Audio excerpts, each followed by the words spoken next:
I'm going to talk right now a little bit about diets for disease control. I'm getting a number of new subscribers, and I'm not sure why. One is a musician, some are young people, and they're mainly Spanish speaking. Um, and in case they don't realize, I am 80. I am a nonprofit free activists on diets for disease control and to educate and expose the truth on how we humans are being poisoned: air, food, water, and beverages. And I made a discovery on how to reverse brain damage. Now, I promote a number and try to help with research for people with allergies, multiple chemical sensitivities. Parkinsonism is my disease. Um, Multiple chemical sensitivities is not a disease, it's a symptom. You can have MCS with cancer. The same chemicals that poisoned me at 6 years old and started me to have crippling attacks cause cancer. And there are a number of people who are allergic to aspirin, and they're being put on I'm going to call it a SALS diet. I'll write the word, and it's really extreme. And children are being born with this allergy now. And I personally believe, from research I did all the way back to 1775, count the years, that as we keep poisoning ourselves, not knowing, most people don't really deliberately go out and poison themselves, although I know a few that did, but generally speaking, most people don't want to wind up in bed crippled and disabled and unable to work and unable to function and unable to read and write. I mean, come on. But our governments are so corrupt all over the planet. I think Finland is probably the one I would recommend as being the least corrupt. But the rest are totally corrupt.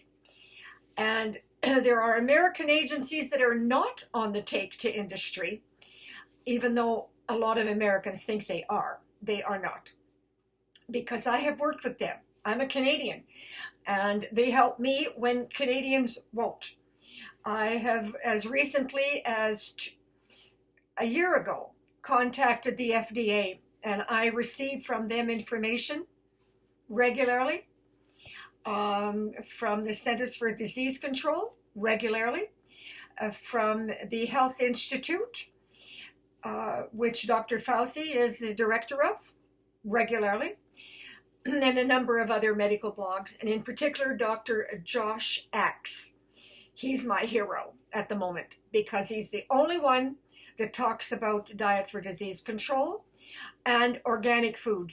He recommends organic food. And I was 72 years old before I realized and found out through a friend and Chrissy in Tennessee that I was being systemically, constantly being poisoned with my porridge with Roundup. So what I want to talk about is for you young people who are subscribing to me that are not doing it because you're interested in health, you may want to consider my program on health anyway, because you will develop a brain that is so supercharged and intelligent, and okra raw will do that. Now, if you're allergic to aspirin, you might be able to tolerate one little okra. It's no bigger than my finger, but I don't recommend you try too much because it is high in cells. And it's on the list as being high in cells. And I only just found that out last year. And again, thank you to Facebook and a group in Australia who educated me. And I'm always trying to stay on top of what's going on. COVID, for instance. I'm not going to get into the pros and cons of the vaccine or whatever, because even though the vaccine is saving lives. I have dangerously low T and B cell, and I infect easily. A simple little cut won't heal, and I have to go through hoops and things to fight infection. A simple cold virus, I get lung infection, and I fight that with coated garlic, and there's a long list of things that I do, and that's on my website, my free website. I try not to promote or advertise any one brand, and I am absolutely against drugs. Now, you want to use drugs, that's your choice. But after what drugs did to me, in 1986, I made a decision that I would try to find a way to stay alive through food, not drugs. And I have done that successfully. But raw okra is it's nature's natural amphetamine, raw. Like vitamin C in a red pepper, a bell pepper, is 3 times higher than any vitamin C you can get in a pill. So it has something in it that feeds the brain. Now, I was a genius. I was worth millions of dollars, and I was sabotaged by my doctors. That's a whole other story. I don't want to get into that. But raw okra, I ate 22, and the next day, something in my brain got supercharged and came awake. Now, doesn't mean I could write the way I did before the brain damage. No, I had to study grammar and English and take courses, and that took me 22 years to collate all the research that I had gathered. My brain damage was such that I lost speech. I had trouble speaking, slurred, and had to use baby words, and I couldn't make a sentence coherently. But once the okra opened up something in my brain, I was able to relearn and start all over again. And my writing is never going to be as good as I was when I was 25. But it's a long way from where I was, making little cartoons and baby words. So I still take attacks because I got a tumor after I got completely well and got my disease in remission. I got a tumor that did central nerve damage, so it's starting all over again. It set me back 40 years. Kind of not fair after all the brutal torture I went through, but I pick myself up and I start all over again. And I choke and I can't breathe. But it's not asthma. It's my brain is sending the wrong signal and shutting me down. So my bowels don't work, my legs I can't climb, I can't hardly walk, I'm shuffling, I'm crippling. That's central nerve damage. And the cause, in my case, was gas, oil, diesel, sulfuric acid, industrial pollution, and canola oil, mainly. And there's sulfites and pesticides, but they came later.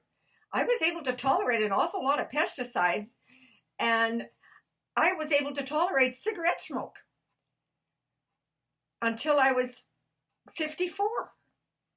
Now, I was already in a gas mask. I couldn't breathe.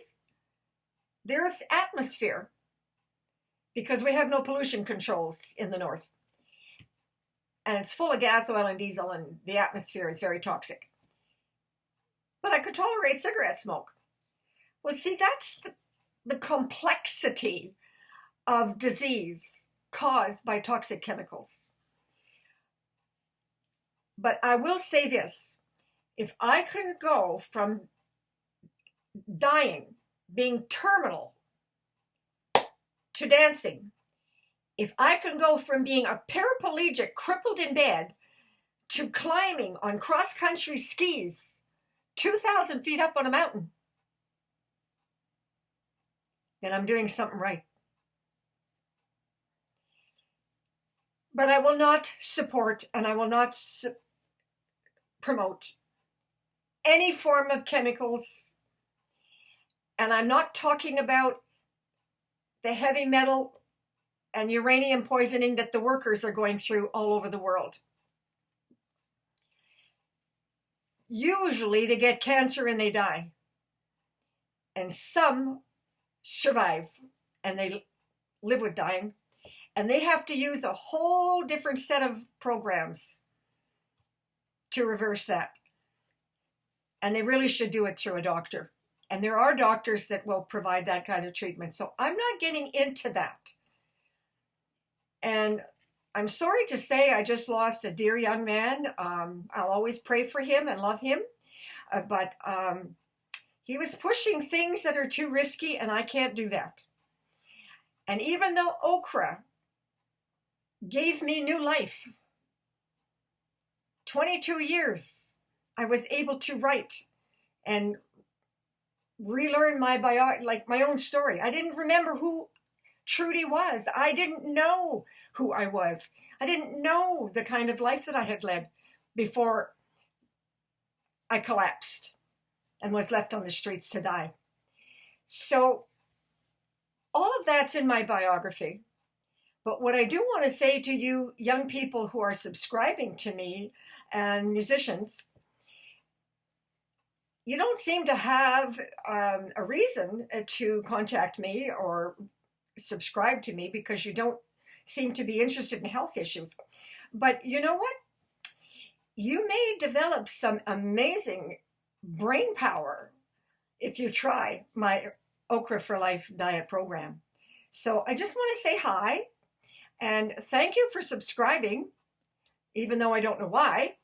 I appreciate it. And God bless. And when I say God bless, I mean God, creator of the universe. I don't belong to any religious group.